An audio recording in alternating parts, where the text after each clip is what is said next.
முடியாது.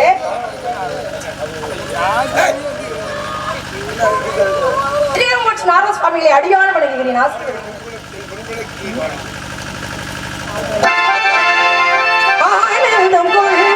சாமிக்கு 2 குண்டு காதலதான் தொங்குது பரலோகக்கு என்று இழுத்து பிடிச்சு அறுத்து போடுவோமா, சொப்பு வச்சு சாப்பிடுவோமா.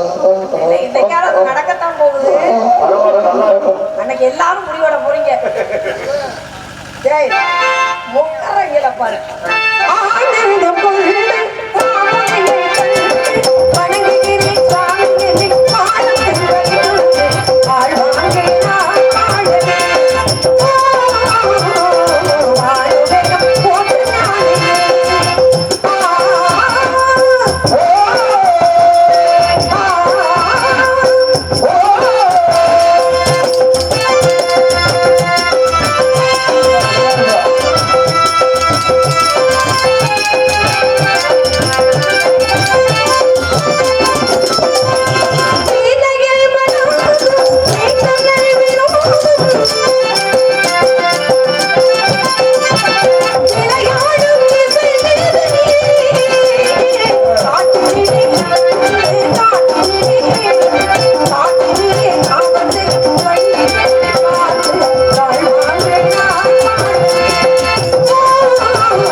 நல்லாசிகள் எந்த ஒளிதாகட்டும். கண்ணை தமிழ் மண்ணிலே காகத்தின் புகழ்பாடி சித்திரமும் கைப்பழக்கம் செந்தமிழும் நாப்பழக்கம் வைத்துவதற்கு கல்வி மனப்பழக்கம் நித்தமும் நடைமுறை நடைப்பழக்கம் என்பதை மறந்து எதிரியாக இருந்தாலும் ஒருத்தவங்க வீட்டுக்கு வந்துட்டாங்கன்னா அவங்க வாருங்கள் என்று அழைப்பதுதான் தன்மை.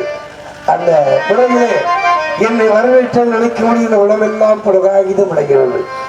ஆக கண்ணி தமிழ் மண்ணிலே கலையாத கல்வியும் குறையாத வயதும் கபடு வாடாத நட்பும் பெற்று கன்றாத வளமையாலும் குன்றாத இளமையாலும் என்னாலும் தீர்க்காசுவாண்டுவா என்று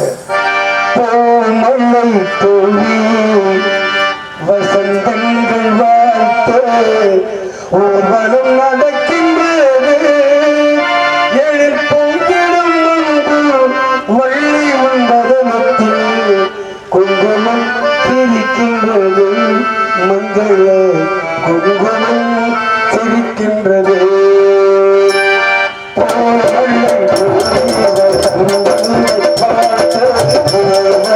நடக்கின்றது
எல்லாவற்றையும் எனது ஞான கண்கொடுவாருக்கு வல்லமையிலே வந்த தேவரிஷியாக வந்திருந்தாலும் உன்னிடத்திலே தமிழ் உணவாக விதவிதமான மொழிகளை கேட்டும் படித்தும் அறிந்திருந்தாலும் யாமறிந்த மொழிகளிலே தமிழ் மொழி போல ஒரு இனிமையான மொழியை அந்த தமிழ் மொழி பாஷை தெரியாதவர்கள் பேசினாலும் அவங்க பேசும்போது அதை கேட்பதற்கு ரொம்ப அழகா இருக்கும்.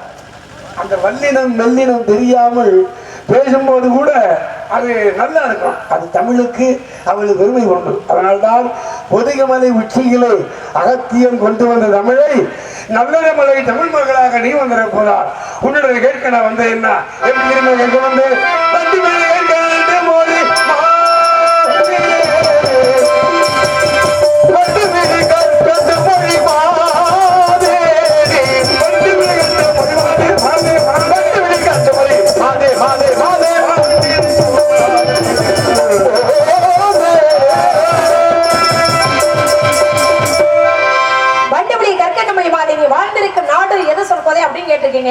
ஏன்னா இந்த உலகத்துல வந்து ஒரு பெண்ணோட விழியை மான் விழி, மீன் விழி, கயல் விழி அப்படின்னு கவிஞர்கள் வர்ணிப்பதை நான் பார்த்திருக்கேன். ஆனா ஒரு பெண்ணோட விழியை பார்த்து முதலாக வண்டு விழி அப்படின்னு சொன்ன முதல் உலகத்திலேயே. ஆனா இதுல ஏதோ ஒரு காரணம் இருக்கு அப்படிங்கிறது மட்டும் எனக்கு நல்லா தெரியுது. காரணம் என்ன அப்படின்னா உலகத்திலே உயர்ந்த மொழி தமிழ் மொழி. அதான் உலகத்துல சொல்லுவாங்க அவ்வையின் தமிழ் போல் வாழ்க அப்படிம்பாங்க. ஏன்னா உலகத்திலே ரொம்ப சுருக்கமா பேசுறது ரெண்டு பேர் தான். ஒண்ணு அவை மூதாட்டி, இன்னொன்னு ஆஞ்சநேய பெருமான். எடுத்த உடனே கண்டேன் சீதையே அப்படின்னாரு. ஆரம்பத்துல இருந்து இவர் இங்க இருந்து புறப்பட்டது, இலங்கைக்கு போனது, அரண்மனையில போய் பார்த்தது, காட்டுக்குள்ள சுத்துனது, அதுக்கப்புறமா அசோகவனத்துக்கு போய் சீதாவை பார்த்தது, இதெல்லாம் சொல்லி வந்தாருன்னு வச்சுக்கோங்க.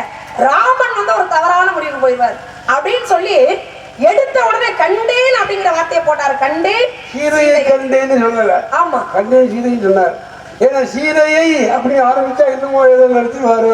ஆமா, அப்படிங்கிற கண்டேன் சீதைன்னு சொன்னாருன்னு சொன்னீங்க. அதனாலதான் அந்த இடத்துல அவருக்கு ராமனால் சொல்லின் செல்வன் அப்படிங்கிற ஒரு பெரிய பட்டம் கூட கிடைத்தது. நீங்க சொன்ன மாதிரி அவ்வையை சொன்னீங்கல்லம்மா, அவ்வையாரமா அப்படிதான் சொன்னாங்க. எப்படி?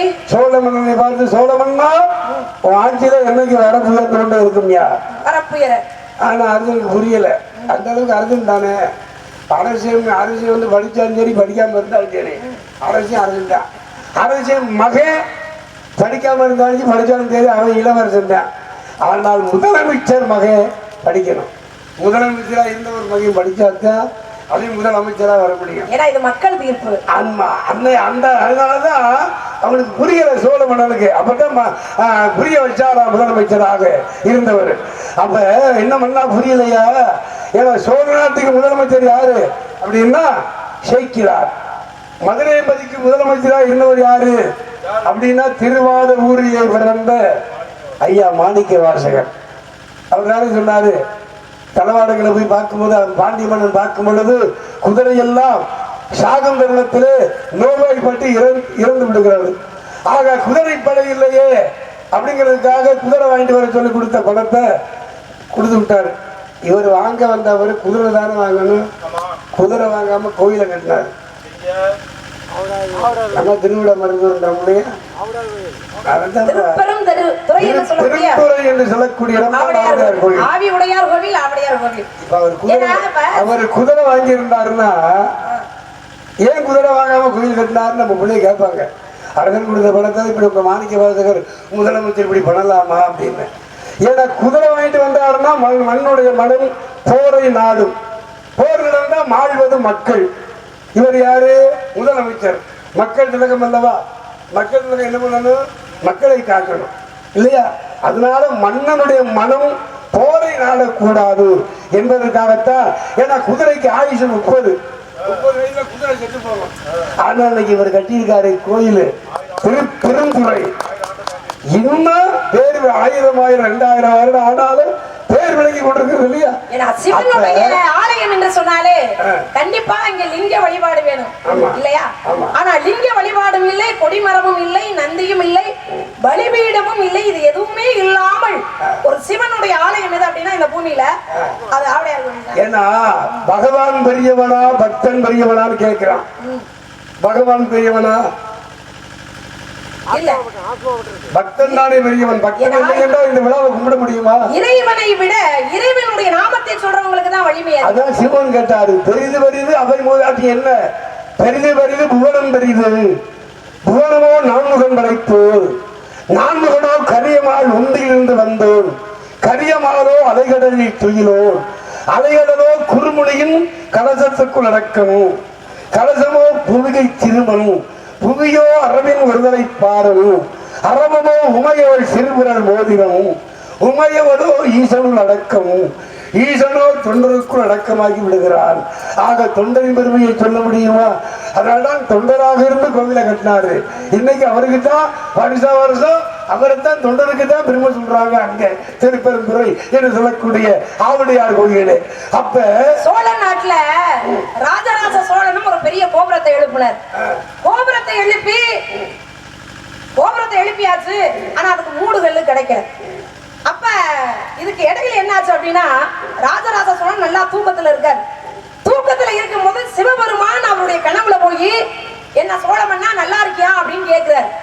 கேட்ட உடனே அதுக்கு இவர் என்ன சொல்றாரு? கனவுலயே பதில் சொல்றாரு. எம்பெருமானே, உங்களுடைய அருளால, உங்களுடைய வரத்தால, உங்களுடைய புண்ணியத்தால நான் நல்லா இருக்கேன், எந்த குறையும் இல்லை அப்படின்னு சொல்றாரு. ஆமா. அடுத்து சோழ மன்னன் சிவனை பார்த்து கேட்கிறாரு, எம்பெருமானே என்னைய கேட்கிறீங்கள, நீங்க எப்படி இருக்கீங்க அப்படின்னு கேட்ட உடனே இவர் சொன்னார், பாருங்க, கிழவியின் தயவால் நல்லா இருக்கேன்னாரு. அவ்வளவுதான். இவருக்கு தூக்கமே கலைஞ்சு போச்சு.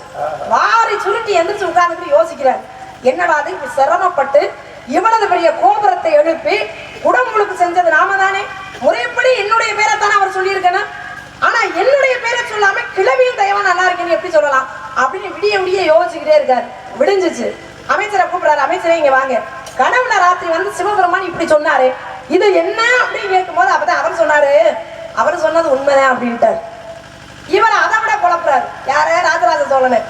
ஆமா, அவர் தான் குழப்புறாங்க. நீங்க அதை விட குழப்புறீங்களே அமைச்சரே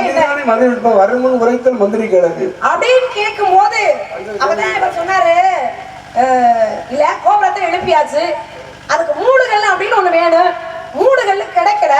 அப்ப அந்த கோபுரத்துக்கு பக்கத்துல, அந்த ஆலயத்துக்கு பக்கத்துல அழகி அப்படிங்கிற ஒரு கிழவி என்ன பண்ணா, அங்க வேலை பார்க்கறவங்களுக்கு நீர் போர்லாம் கொடுத்து உதவிக்கிட்டு இருந்தா.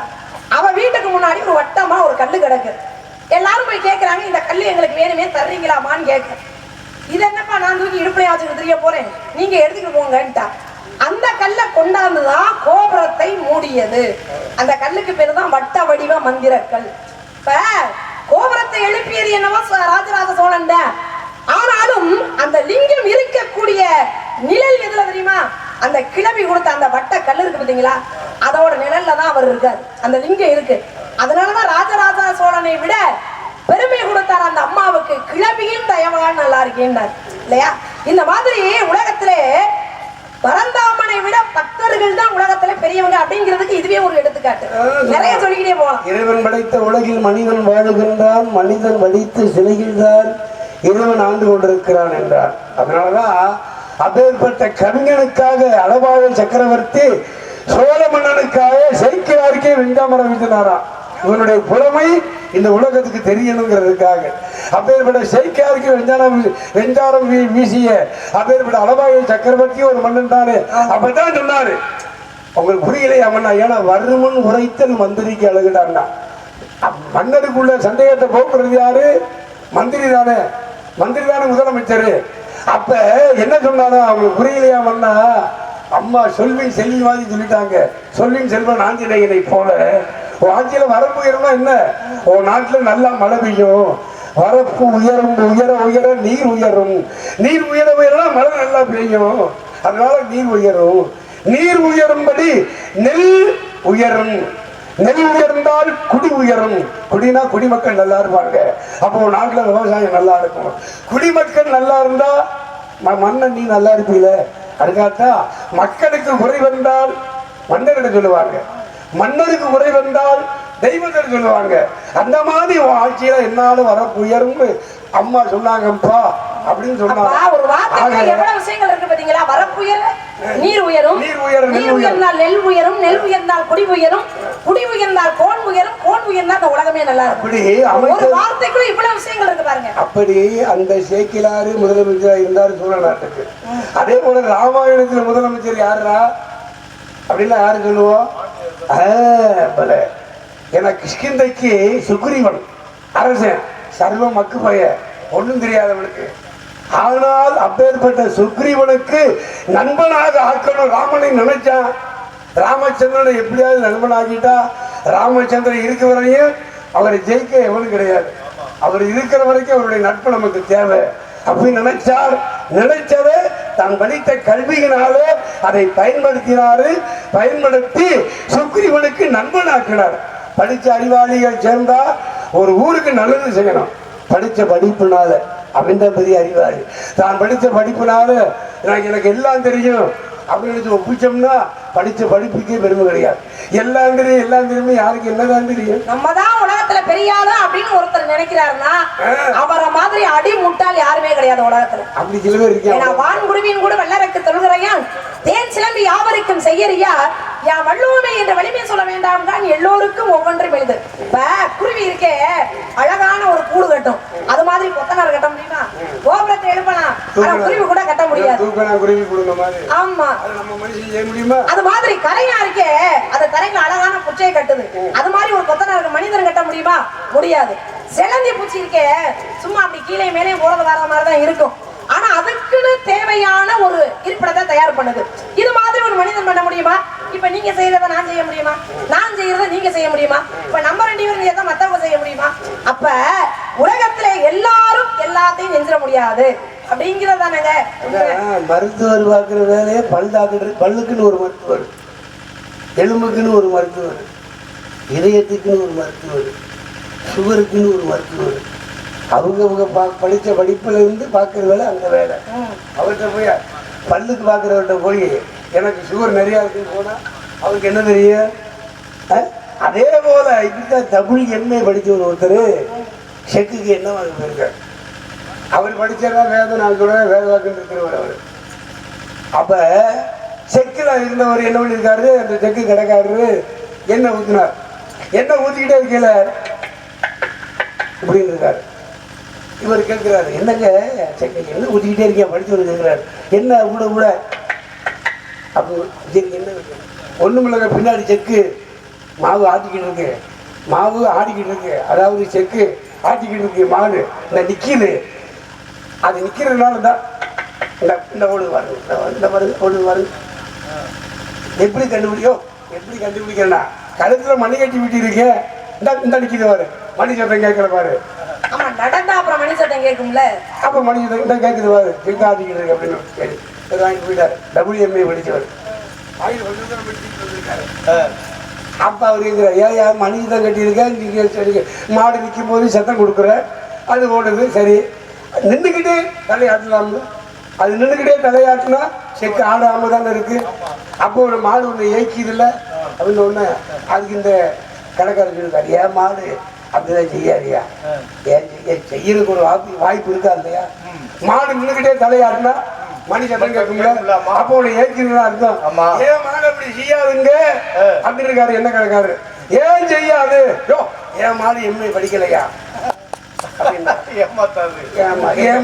படிச்சவன்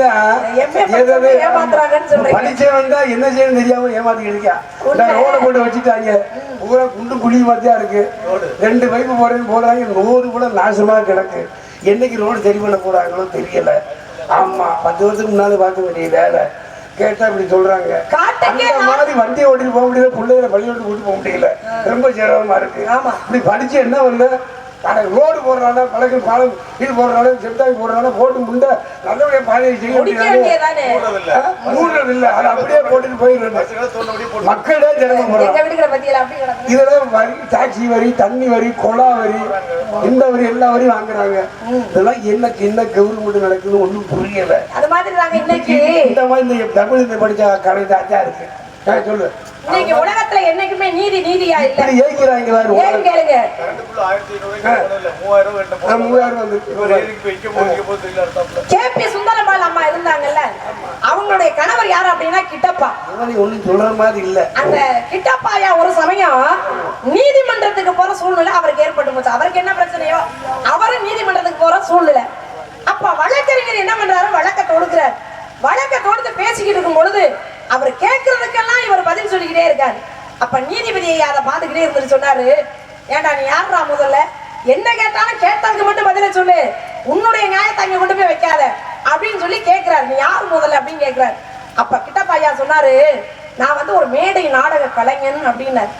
அதுக்குதான் நீதிபதியா சொன்னாரா, ஏண்டா கூத்தாடி பையல, உனக்கு இவ்வளவு கொழுப்பா, கூத்தாடுறவனுக்கு இவ்வளவு கொழுப்பாடா, இவ்வளவு பேசலாமா நீ அப்படின்னு பேசும்போது அப்பதான் அவர் சொல்லியிருக்காரு, கிட்டப்பா ஐயா நான் என்னமோ கூத்தாடுற தொழில் தாங்க, அது எனக்கு வந்து கேவலமா தெரியல, ஆனா எங்க அப்பா பார்த்த கேவலமான வேலையை ஒண்ணு நான் பார்க்கல. உலக நாயகனே கூத்தாடுனானே. ஆமா, அவனுக்கு கேக்குறதா, எங்க அப்பா பார்த்த பிச்சை கிரிக்கே லூசு பையன், எங்க அப்பா பார்த்த கேவலமான வேலையை ஒண்ணு நான் பார்க்கலன்னு இருக்காரு. அப்பதான் நீதிபதி ஐயா கேட்டாரு, அப்படி என்னப்பா உங்க அப்பா வேலை பார்த்தாருன்னு. ஒண்ணு இல்லைங்க ஐயா, எங்க அப்பாவும் உங்களை மாதிரி ஒரு நீதிபதி தான் அப்படின்னாரு. அது மாதிரி இன்னைக்கு உலகத்துல நீதியா இருக்கா? இல்ல இல்ல. அதனால நான் என்ன சொல்றேன்னா, உலகத்துல ஒவ்வொருக்கும் ஒரு தன்மை உண்டு, நம்மளா பார்த்து நம்மளை திருத்திக்கிறாத. அத மாதிரி ஏதோ மனிதன் பிறந்து விட்டான், அவன் ஏனோ மரம் போல் வளர்ந்து விட்டான். நாயாய் மனிதன் பிறந்திருந்தாலும் நந்தியின் குணமாவது நிறைந்திருக்கும், காகமாய் அவன் பிறந்திருந்தாலும் ஒற்றுமையாவது நிறைந்திருக்கும். ஆனால் மனிதனாக பிறந்து விட்டான், மனிதன் என்ன செய்யணுமோ அந்த தத்துவத்தை தெரியாமல் சில மனிதர்கள் இருக்கின்றார்கள் உலகத்துல. உண்மை. என்ன பண்ற, அன்னைக்கு பணக்காரன் கூட ஜோதத்தின் ஆமா, ஏழையெல்லாம் நம்ம எல்லாம் கூட குடிச்சோம். இன்னைக்கு பாரு எல்லாம் இருக்கு, எல்லாம் இருக்கு. நல்ல மூளை முடியா பொன்னி அரிசி மூட்டி அடிக்க வச்சிருக்கான், சக்கரை மூடி அடிக்க வச்சிருக்கான். ஆனா சக்கரை சொல்லுது கிட்டக்க வராத, தொடாத. அப்ப இன்னைக்கு என்ன ஆகுது, பணக்காரன் பூரா கூட குடிக்கிறான், ஏழை பூரா தோட்ட சாப்பிடுறான். அப்ப எல்லாம் வந்து ஒரு வீட்டுக்கு விருந்தாடி போயிட்டாங்கன்னா தாய்மார்கள் சாப்பாடு போட்ட உடனே இந்தாங்க முதல்ல வெத்தலை பாக்கு போடுங்க. அந்த காலத்துல ஆரோக்கியமான காலம் அது. இப்போ நம்ம நாடகத்துக்கு போன கிராமங்கள்ல நல்லா கறி விருந்து வச்சு வெத்தலை போடுங்க, அது நம்மளுக்கு அது. ஆனா விருந்தாடி போய் சாப்பிட்ட உடனே வெத்தலை பாக்கு போடுங்கன்னு சொன்ன காலம் போய் இப்ப எப்படி தெரியுமா, சாப்பிட்டீங்களா இந்தாங்க முதல்ல சுகர் மாத்திரையை போடுங்க, ஏன்னா இப்ப போட்டாதான் அடுத்த வேலை சாப்பிட முடியும் அப்படிங்கிற மாதிரி ஆயிடுச்சு. இப்ப நாகரீகம் கூட கூட வியாதியும் கூடிக்கிட்டே போகும். பிறக்கும் பொழுது வைக்கின்ற பெயர் கூட கடைசியில் பிணம் என்றுதானே மாறுகிறது. இந்த ரகசியத்தை தெரிஞ்சுக்கிட்டோம் அப்படின்னா நம்ம உலகத்துல வந்து எல்லாத்தையுமே யோசிச்சுதான் பண்ணுவோம். கடல்ல மழை விழுந்து யாருக்கு லாபம்? அதான் சொன்னானே, நீங்களுக்கு தான் லாபம். காற்றில் நிலவாய் கடலில் மழையாய், காற்றில் நிலவாய் கடலில் மழையாய், விழுந்தால் யாருக்கு லாபம், விழுந்தால் யாருக்கு லாபம் அப்படின்னாரு அன்னைக்கு ஐயா பொன்மனை செம்பல். பகலில் துணையாய் பசியில் உணவாய், இருந்தால் ஊருக்கு லாபம் அப்படின்னாரு இல்லையா. அந்த மாதிரி பகலில் துணையாய் பசியில் வந்தா உணவு கொடுக்கணும். இப்படிதான் மகாபாரதத்துல ஒரு சின்ன நிகழ்வு சொல்லுங்க. தர்ம அரண்மனை வாயில வெளியே உட்கார்ந்து இருந்தாராம். அப்போ ஒரு வயதானவர் தர்மா பசிக்குது அப்படின்னு வர்றாரு. அப்ப என்ன பண்ணணும், வாங்க சாப்பிடுவாங்க அப்படின்னு சொல்லணுமா இல்லையா. இவன் வந்து பல சிந்தனையில் இருக்கிறான். துரியோதனை எப்படா போற ஆரம்பிப்பேன்னு முடுக்கிக்கிட்டு இருக்கான். இந்த தர்மத்துல அவன் ஒரு குழப்பத்தில் இருக்கும்போது ஐயா போயிட்டு நாளைக்கு வாங்கன்ட்டார் தர்மராஜா. அப்ப பீமை பக்கத்தில் இருந்தவன் சொன்னானா, ஏன்னா அவர் போய் நாளைக்கு வர சொல்றீங்களே, நாளைக்கு அவருக்கு நீங்க விருந்து வைக்க நீங்க உயிரோடு இருப்பீங்களா, இல்ல நாளைக்கு அவர் தான் உயிரோட இருப்பாரா, நான் போய் தம்பு கடிச்சிட்டு வரேன், எங்க அண்ணா தீர்க்கதரிசி ஆயிட்டாருன்னு அப்படின்னா. உடனே என்ன சொன்னாரு தர்மராஜா, அப்படி தெரியாம சொல்லிட்டேன், அவரை கூப்பிடு அப்படின்னு கூப்பிட்டு உள்ள 16 பதார்த்தத்தோடு விருந்து வச்சாராம் தர்மராஜா. அந்த மாதிரி கொடுக்கணுங்கிற என்ன வந்துச்சு உடனே கொடுத்துடணும். நாளைக்கு கொடுப்போம் அப்படின்னா நல்லா இருக்குமா?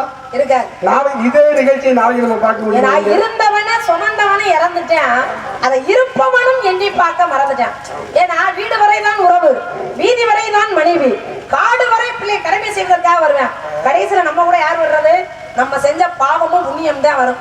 கோடிக்கணக்கில் சேர்த்து வந்த சொத்து வராது. இன்னைக்கு உதாரணத்துக்கு என் மகன் நல்ல பாட்டியை போட்டிருக்கேன். அன்னைக்கு பக்கம் மேல சூப்பர் தம்பி யாரு கோவிந்தாஸ், அதே போல என் தம்பி பெரிய தம்பி ரத்தனப்பா, அதே போல என் மாப்பிள்ளை இன்னைக்கு வந்திருக்கிற எல்லாமே வாத்தியார்கள் தான். இது நல்லா இருக்கு, பக்கம் வேணும், சூப்பரா இருக்கு. எனக்கு ரொம்ப உதவியா இருந்துச்சு. செல்வம் அப்படி போட்டிருக்கேன் பாரு, இந்த மாதிரி இருந்தா நல்லா இருக்கு. சில பேர் இருக்காங்க அரகோர வாத்தியக்காரங்க, நல்லா போட்டு 3 பேரை உண்டி அமைக்கி உட்கார மாட்டாங்க, பொழுதனைக்கு வந்து தூக்கிட்டு இருப்பாங்க. அவங்கள வச்சு வேலை வாங்க முடியாது. இப்படிதான் 2 முதலாளி அப்படின்னு சொல்லியிருக்காரு.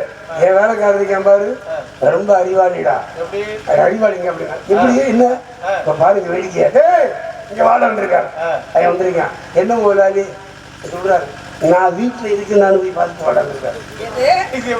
இதை விட இருக்கு நான் அவன் சரி முதலாளி போயிட்டான். சரியா, நான் இங்க உட்கார்ந்துருக்கேன், நான் வீட்டுல இருக்கேன்னு பார்த்துட்டு வாடான்னு சொல்றேன், நான் போயிட்டான் பாரு. எப்படி ஆள் நம்மாளு, இது என்ன நம்மால பாரு, நீ வாடான்னு இருக்காரு. அது என்ன முதலாளி ஒரு 10 ரூபாய் கொடுத்து போய் ஒரு அம்பாசிடர் கார்டு வாங்கிட்டு வாடான்னு சரி முதலாளி போயிட்டான். 2 பேரும் முடிச்சு எழுத்துக்கிட்டாங்க. அப்படின்னு சொல்றேன், எங்க முதலாளிக்கு வரவர அறிவே இல்லடா. இல்லடா, அவர் அங்க உட்காந்துக்கிட்டு நான் வீட்டுல இருக்கான்னு பார்த்துட்டு வா அப்படின்றாருடா. என்ன பாரு, கையில தான் தொலைபேசி வச்சிருக்காருல்ல, போன் பண்ணி கேட்கலாம்ல அப்படின்னா. இது என்ன எங்க முதலாளியை பாரு, 10 ரூபாய் கொடுத்து அம்பாசிடர் கார்டு வாங்கிட்டு சொல்றாருடா. 10 ரூபாய்க்கு கொடுத்து, இன்னைக்கு ஞாயிற்றுக்கிழமை கடை லீவுன்னு தெரிய வேணாமா? அதை விட அறிவாளியா எப்படி இப்படி ஆளுகளை வச்சு வேலை வேண்டிய இருக்காங்க. மூளையை பயன்படுத்துற இடத்துல கண்டிப்பா பயன்படுத்தணும்.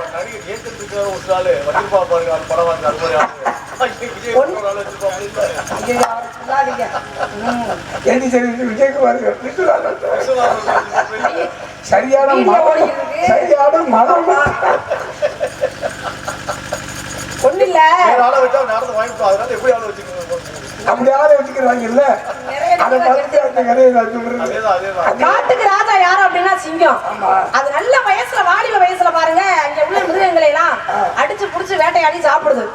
இருக்க வயசாயிருச்சு, நடக்க கூட முடியல, வேட்டைக்கு போக முடியல. வயசாச்சுன்னா வேட்டையாட முடியாது, காதோர் நரச்சபடி கடுமுடிவை காட்டிடுங்களா, அடுத்த படுக்கையா கிடக்கு.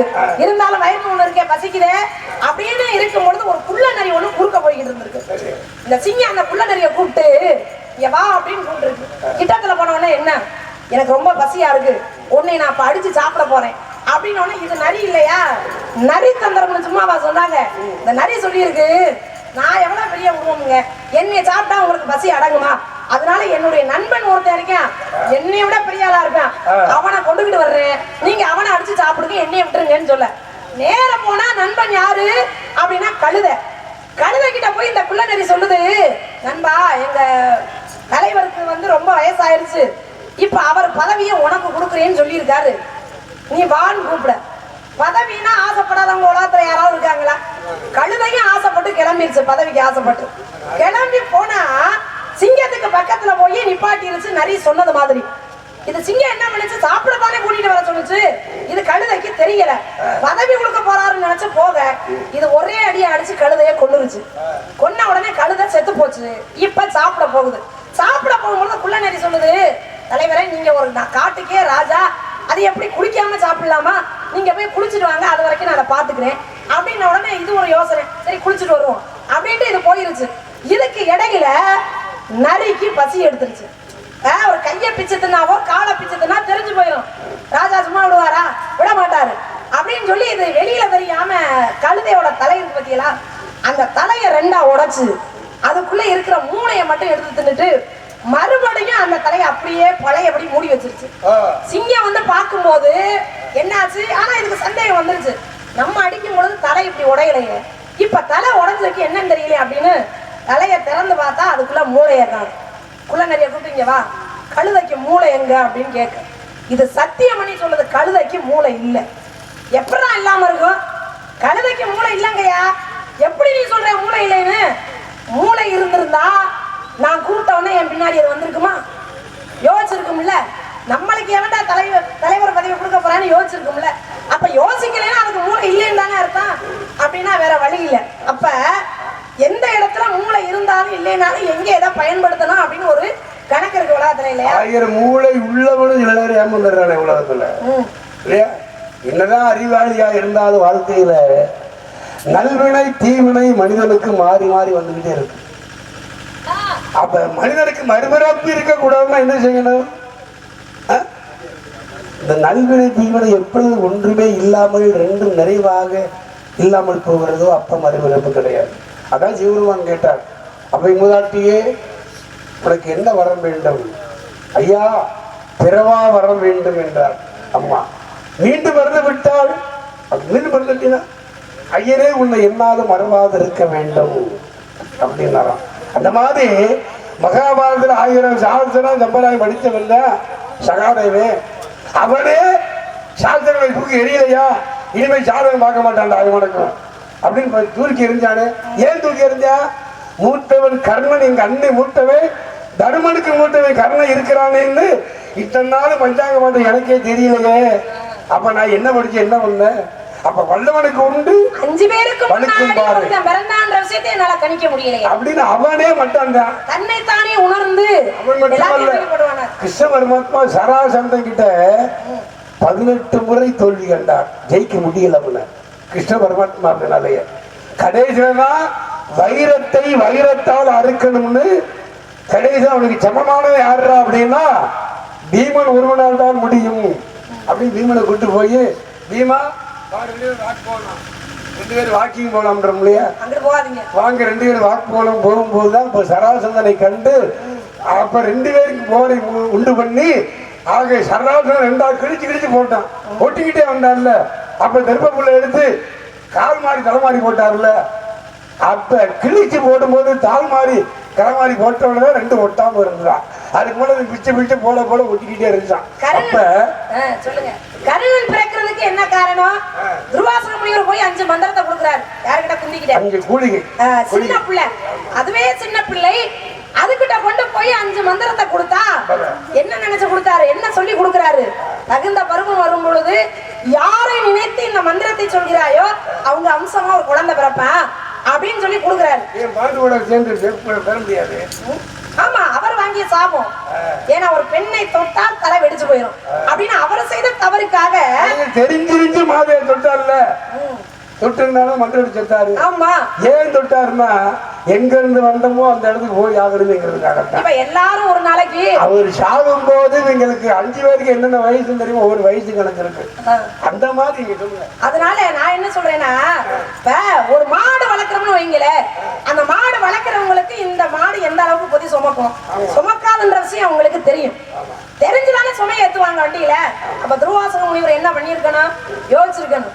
புள்ள சின்ன புள்ள, இதுகளை கொண்டு இந்த மந்திரத்தை கொடுக்கலாமா? கொடுத்தா அது விளையாட்டு வாக்குல ஏதாவது பண்ணிருச்சுன்னா என்ன பண்ணும் அப்படின்னு செஞ்சதுனால தவறு இல்லையே. ஏன்னா சீதை வளரும் போது இத ஒரு விஷயம் சொல்லிக்கிறேன் பாருங்களேன். அந்த முனிவரை சந்திச்சதுனால என்ன நடந்துச்சு அப்படின்னா, இவளையே ஒரு பிள்ளை, அப்ப இவளுக்கு ஒரு பிள்ளை பிறக்குதுன்னா என்ன காரணம்? விளையாட்டு போல என்ன பண்ணா, சூரியனை நினைச்சு ஒரு மந்திரத்தை சொன்னா பிறந்தான் கர்ணன். அவளுக்கு பயம் வந்துருச்சு. இந்த சமயத்துல இப்படி ஒரு குழந்தை பிறந்துருச்சு அப்படின்னு சொல்லி பெட்டிக்குள்ள வச்சு ஆத்துக்குள்ள விட்டுட்டா. ஆனா இன்னைக்கு உலகம் என்ன சொல்லுது தெரியுமா? இது பெருமைக்குரிய விஷயம் தான். முனிவருக்கு பணிவிட செஞ்சது, இவர் மந்திரத்தை கொடுத்ததெல்லாம் பெருமைக்குரிய விஷயம் தான். ஆனாலும் சிறு பிள்ளையாக இருந்த பொழுது அவர் கொடுத்திருக்க வேண்டாம். ஆனா கொடுத்தாரு. அப்படி கொடுத்ததுனால இந்த அம்மா விளையாட்டுத்தனமா மந்திரத்தை சொன்னாங்க, கர்ணன் பிறந்தான். ஆனா இன்னைக்கு ஊர் உலகம் என்ன சொல்லுது தெரியுமா? புருஷன் இல்லாம புள்ள பெத்தவ குந்தி அப்படின்ற பேரு. அந்த முனிவரை சந்திச்சதுனால இப்படி ஒரு கெட்ட பேரு அந்த பெண்ணுக்கு உண்டு தானே. அப்பொழுது பிறந்தவன் தானே கர்ணன். அதாவது மனுஷ தனு தெய்வீக தனு மாதிரி பூதத்தனு. பூதத்தனு அது தெய்வீக தனு. தெய்வீக தனுவாக இருக்கக்கூடிய சூரிய பகவானுடைய அந்த பிரதிஷ்டை ஒளியினால அந்த ஒளிக்கட்டை அவிழ்த்ததுனால 2 பேரும் சேர்ந்து வர்ற அந்த ஒளியான அந்த கதிர்வீச்சில இருந்து குழந்தையை கொடுத்தார். அதனாலதான் பேருடைய கர்ணனை காப்பாற்றுவதற்காக வந்திருப்பவன் இந்த வந்திருக்கிறார். உங்கள்கிட்ட கவிதை கொண்டாட வாங்க வந்திருக்கா, கொடுக்காத அப்படி சொல்றாரு இல்லையா? அவர் பிள்ளையை காப்பாற்ற அவர் சொன்னாரு, அவன் பிள்ளையை காப்பாற்ற இந்திரனுக்கு பிறந்தவன் தானே. அங்கே குந்தியை நினைச்சு இந்திரனுக்கு பெற்றவன் தானே அர்ஜுனன். அப்ப அவன் பிள்ளையை காப்பாற்ற நாகாசன அர்ஜுனன் கர்ணன் தான் இருக்கு. இந்த நாகாசன கணையினாலதான் அர்ஜுனனுக்கு ஆபத்துங்கிறது தெரியும்.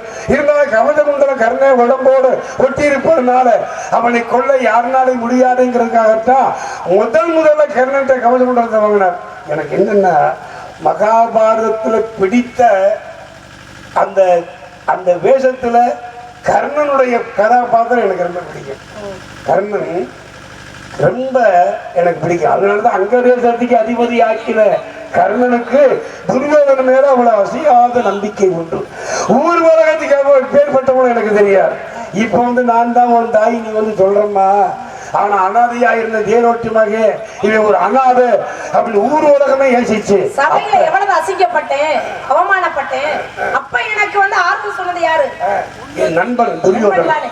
அங்க தேசத்துக்கு அதிபதி ஆக்கினானே என் நண்பன் துரியோதனே. அவனை விட்டுட்டு நான் வரலாமா? உயிர் காப்பான் தோழன் அல்லவா? இப்ப நீ கூப்பிடுறதுக்காக நான் வந்துட முடியுமா? இருந்தாலும் நீ கேட்கிற என்கிட்ட வாயால சொல்லிட்டா தாயாருக்காக விட்டு கொடுனா. அதனால நீங்க கேட்பதை போல நாகாசுர கணையை ஒரு முறைக்கு மேல் மறுமுறை அர்ஜுன் மீது ஏவ மாட்டேன் இது சத்தியம். மற்றொன்று அர்ஜுனனை தவிர மற்ற 4 பேர்களையும் நான் கொல்ல மாட்டேன் இது ஒரு சத்தியம். அவர் 2 சத்தியத்தை பண்ணி கொடுத்தா. ஆமா அதான். அதனாலதான் அந்த மாதிரி எனக்கு 2 சத்தியம் நீங்க பண்ணுங்கம்மா கொடுங்கம்மா. அங்க கர்ண அம்மாட்ட அப்ப அவர் கேட்டா என்னப்பா சத்தியம்? நான் இப்பொழுது உயிரோடு இருப்பது என் தம்பிகளுக்கு தெரியக்கூடாது. நான் தான் மூத்தவன் கர்ணன், தர்மனுக்கு மூத்தவன் என் தம்பிகளுக்கு தெரியக்கூடாது. அப்படி தெரிந்தால் மீண்டும் வனவாசம் சென்று விடுவார்கள். ஆனா இதெல்லாம் காரணம் யாரு? நீயா கேட்கிற? தெய்வத்தின் சூழ்ச்சியில நடக்குதுங்கிறது எனக்கு தெரியும். தர்மம் ஜெயிக்கணும், அதர்மம் அழியணும். அதுக்கெல்லாம் இப்படி எல்லாம் நடக்குங்கிறது எனக்கு தெரியும். இந்த கலியுகத்துல அது நடக்காது. சாபக்கண்டு நான் கலங்கல. என்னைக்கு சாபு மனுஷனுக்கு வரத்தான் போகுது. 1 லட்சம் ரூபாய்க்கு மெத்தியை வாங்கி போட்டு பன்னீரை தெளிச்சு மல்லியை தூவி அதுல படுத்தோம்னால தூங்குறதுக்கு அப்புறம் 1 லட்சம் மெத்தியில படுத்துக்கோம்னா தெரிய போகுது. இந்த அப்படி படுத்திருக்காங்க எல்லாருக்கும். இந்த மெத்தோட படுத்திருக்காங்க, கட்டாந்தரையில படுத்திருக்காங்க. அப்ப முடிச்சாத்தான் எங்கடா படுத்திருக்கோம் எங்க இருக்குன்னு தெரியுது. அப்ப அந்த மாதிரி சாபக்கண்டு நான் கலங்கல. 6லும் சாவு 100லும் சாவு. குந்தி சொன்னா அப்பா நீ அந்த பக்கம் இருந்தா கண்டிப்பா பாண்டவர்கள் உன்னைய கொன்னுருவாங்க, அதுல மாற்றம் இல்லை. அதனால நீ வந்துரு அப்படின்னு கூப்பிடும் பொழுது அப்பதான் அவர் சொன்னார் கர்ணன், எனக்கு 6லையும் சாவு 100லையும் சாவுன்னார். அது என்ன 6லும் சாவு 100லும் சாவு அப்படின்னா இப்ப பஞ்ச பாண்டவர்கள் 5 பேரு, தர்மன் பீமன் அர்ஜுனன் சகாதேவன் 5 பேரு. இந்த 5 பேரு கூட கர்ணன் போய் சேர்ந்தா 6. நான் 6ஆக இருந்தாலும் துரியோதனை என்னை விட மாட்டேன். ஏண்டா நீ அனாதையா இருக்கும் போது யாருமே இல்ல, உன்னை எடுத்து வளர்த்து பெரிய ஆளாக்கி இன்னைக்கு ஒரு நாட்டுக்கே அரசனாக்கணும் வேணாம், இன்னைக்கு அண்ணன் தம்பிகளை பார்த்துட்டு போயிட்டியா அப்படின்னு நன்றி கேட்ட கர்ணான்னு என்னை கேட்பானே, என்னை விடுவானா? அதனால நான் வரமாட்டேன். அப்ப பஞ்ச பாண்டவர்கள் 5 பேரு, 5 பேரு கூட நான் போய் சேர்ந்த 6. 6ஆக இருந்தாலும் துரியோதனை கொள்ளுவேன். துரியோதனன் எத்தனை பேர்? கௌரவர்கள் எத்தனை பேர் அப்படின்னா பொம்பளை பிள்ளையோட சேர்த்து 101. பொம்பளை பிள்ளைய விடுங்க, மிச்சம் இருக்கிறது 100. கல்யாணம் பண்ணி கொடுத்து அடுத்துட்டு போற உள்ளதானே. ஆமா, அது பூச்சி மாதானே. அங்க 5 பேர் 100 தேளு ஒரு நட்டுவாக்காளி, 100 தேளு இவங்க கௌரவர்கள் ஒரு நட்டுவாக்காளி. அதான் பொம்பளை பிள்ளை. இவன் கருணை ஆடுறான்னா இது கள்ள நோட்டு, அது நல்ல நோட்டு, அது அரசாங்கத்தில் அடிச்ச நோட்டு, இது கள்ளத்தனமா அடிச்ச நோட்டு. அதனால அதை கட்டி சொன்னாரு, கள்ள நோட்டு வந்தா வரட்டும், தங்க விடுத்து மாத்திடுவோம். இல்லாட்டி உனக்கு இருப்பது என்னைக்கு 5 பிள்ளை என்னைக்கு இருக்கும், அதுக்கு நான் பொறுப்பு. வந்தா பாரு, வரலைன்னா ஆத்தோட தண்ணியில போன மாதிரி போனா போயிட்டு போறான் அப்படின்னாராம். அந்த மாதிரி 100 பேர்ல ஒருத்தன் யாருன்னா விகரணன், அவன் நல்லவன் சொல்றான். பங்காளிகத்தை சூடு ஆடுவது பெரிய பாவம், அதனால அவங்களுக்கு கூட பாவத்தை பிரிச்சு கொடுத்துருங்க அண்ணா துரியோதனா. ஆனா டே நீ எல்லாம் தம்பியாடா, என் கூட பிறந்தீங்களாம் இப்படி பேசுறியாடா அப்படின்னு கேட்க மாட்டேன்றான். இனிமே உங்களோட கூட்டத்தில் இருக்க மாட்டேன்றான்னு அவன் இமயமலை சாரலுக்கு தவஞ்சை போயிட்டான். ஆக 99ஓட சேர்ந்தா 100. அப்ப ஒருத்தர் விலகிட்டா மிச்சம் இருக்கு 99 பேரு. 99 பேரு கூட கர்ணன் சேர்ந்தா 100. 100ஆக இருந்தாலும் பாண்டவர்கள் கொள்ளுவாங்க, 6ஆக இருந்தாலும் துரியோதனன் கொள்ளுவேன். அப்ப 6லையும் சாவு 100லையும் சாவு, நான் எந்த பக்கம் செத்தா என்ன அப்படின்னு வர முடியாதுன்னாரு. கள்ள நோட்டு அப்படிங்கிறீங்களே, கள்ள நோட்டு கர்ணன். அப்ப உங்களுக்கு கர்ணன் அப்படிங்கிற கதாபாத்திரத்தை ரொம்ப பிடிக்கும்ங்கிறீங்க. ஏன் அப்புறம் கள்ள நோட்டுன்ற பட்டத்தை நீங்க கொடுக்குறீங்க? கள்ள நோட்டு யாருனால கள்ள நோட்டு ஆனா தாயினால கள்ள நோட்டு ஆனா இல்லையே, தாயினால இல்ல சுவாமிகளே. அதாவது அப்படி பார்க்க போனோம்னா நம்ம துர்வாசன முனிவரதான் சொல்லணும். முக்காலம் உணரக்கூடிய தன்மை உடையவர் தானே அவரு. நடப்பது நடக்கிறது நடக்க போறது எல்லாமே தெரியும்ல, தெரிஞ்சு இவரை கொடுத்தது தப்பு தானே, அந்த பிள்ளைக்கு ஒண்ணும் தெரியாது. அப்ப இவர் என்ன பண்ணிருக்க, கொடுக்கலாமா வேண்டாமா பண்ணலாம்னு யோசனை பண்ணியிருக்கணும். அதுக்கு அவரை கள்ள நோட்டுன்னு சொல்ல முடியாது. உலகத்துல அவரை வச்சுதான் எல்லாருமே தர்மம்னா என்ன, தர்மம் எப்படி பண்ணணும், வாழ்ந்தா இவரை மாதிரி வாழணும், கொடுத்து வாழணும் அப்படிங்கிறதுக்கு அடையாளமா இருக்குது இன்னைக்கு கர்ணன் தானே. அதனாலதான் சகாதேவனே சொன்னா, ஏன் கண்ணனே போய் கர்ணா உன்னுடைய உயிர் எனக்கு பிச்சையா கூடுறான்னு தானே கேட்டாரு. கள்ள நோட்டா இருந்தாலும் பிச்சை எடுத்தாருல கண்ணனே. சகாதேவனே சொன்னான்ல, பாராள கர்ணன் ஏன்னா தர்மசீலை கர்ணன் பொறுப்பை பூரா அவங்கிட்ட ஒப்படைச்சிருவோம், அவளை தலைவன் ஆக்கிடுவோம். பாராள கர்ணன் ஏன்னா அவன் வந்து அள்ளி கொடுக்கக்கூடிய வள்ளல். அதனால பாராள கர்ணன் பார்த்தவையும் கொன்று காரால் குரல் களைந்து நின்னை நேர்பிடித்த கட்சி வேணையால் வாராத மகாபாரதம் நான் இல்லையா. அப்பதான் சொன்னார், பாராள கர்ணிட்ட சொத்தை கொடுத்துருவோம், அவனை தலைவன் ஆக்கிடுவோம். அதே போல பாஞ்சாலியை மொட்டை எடுத்து ஓரத்தில் உட்கார வச்சுடுவோம். அதே போல அர்ஜுனன் கையில உள்ள காண்டியமங்கிற வில்ல உடச்சி போட்டுருவோம். எல்லாம் செய்துவடா, ஆனா என்னை கட்ட உன்னால முடியுமா அப்படி கேட்டார். எவனை கட்ட முடியாதா? என்னால் கட்ட முடியும், என் அன்பான கவிட்டுக்குள் உன்னை கட்டுவேன்னு. ஹரி ஹரி கோகுல ரமணாவுந்தன் திருவடி சரணம் கண்ணா, ஸ்ரீ ஹரி ஹரி கோகுல ரமணா உந்தன் திருவடி சரணம் கண்ணா அப்படின்னு கண்ணா அப்படின்னு இதே கூட்டுக்குள்ள கட்டினானா. அப்பதான் இவர் மூச்சு விட முடியாம, அப்பா என்னை வெளியே அவுத்து விடுறா, மூச்சு விட முடியல அப்படின்ன உடனே, அப்போ நீ வெளியே அவுத்து விடணும்னா எனக்கு நீ சத்தியம் பண்ணு. என்னடா சத்தியம் பண்ணணும்? இந்த மகாபாரத போர் நடக்கிறச்சு எங்க 5 பேரையும் காப்பாத்துனேன், எங்க 5 பேர் உயிரை காப்பாத்து சத்தியம் பண்ணு கண்ணா அப்படி சகாரி வாங்கினால. அப்பவே அவனுக்கு தெரிஞ்சிருக்க வேண்டாமா, கர்ணனை மூட்டை மறிக்கா கர்ணனை காப்பாத்துன்னு கேட்டிருக்கலாம்ல. அப்ப அந்த இடத்துல அவனும் ஏமாந்தான். அதே போல சத்தியம் பண்ணாரு, 5 பேரை காப்பாற்ற. மகாபாரத போர் முடிவடைய போகிறது. அந்த சமயத்துல இனிமேல் அடுத்து பிறக்க போறது கலியுகம். கலியுகத்துல இந்த உலகம் எப்படி எல்லாம் இருக்க போது அப்படிங்கறத எடுத்து காட்டணும். அப்படின்றதுனால கண்ணன் என்ன பண்ணாலும் குதிரை வியாபாரியா போனார். கண்ணன் குதிரை வியாபாரி. அதனாலதான் சீதை வளரும் போது சிவதனுசு என்ற வில்லும் வளர்ந்தது. சந்திரமதி பிறந்த போது ஆளியோடு பிறந்தார். பரசுராமன் பிறந்த பொழுது கோடாரியோடு பிறந்தார். நீ சொன்ன மாதிரி கர்ணன் பிறந்த பொழுது கவசகுண்டலத்தோடு பிறந்தார். எப்ப கனகதங்கை பூங்குருமகளா கலியுகத்தில் நீ பிறந்தியோ, உன்னுடைய அழகுக்கும் உன்னுடைய அறிவிற்கும் சிறந்தவனா சந்தவனா எங்கும் நுழைந்திருப்பவனா யாரு?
வள்ளிக்கு முருகனுக்கு இந்த கல்யாணம் நடக்க போகுது நம்ம குடமதி மங்கலத்துல. நேற்று 2 மணிக்கு என்ட்ரன்ஸ் ஆனேன், 1:45. சரி 2 பாட்டு தான் 3 பாட்டு தான் பாடினேன். மழை பொத்துக்கிட்டு ஊத்திருச்சு. அதோட நாடகத்தை நிப்பாட்டிட்டு காசு கொடுத்தாங்க. புண்ணியவாங்க நடத்துறவங்க யாதவர்கள். அவங்க நீங்க காசு வாங்கிட்டு உங்க மேல தப்பு இல்லை, இங்கேயும் யாதவர்கள் நம்ம பிள்ளைதான் இருக்காங்க. அந்த மாதிரி நேற்று காசு வாங்கிட்டான் வீட்டுக்கு 4 மணிக்கு போயிட்டேன்.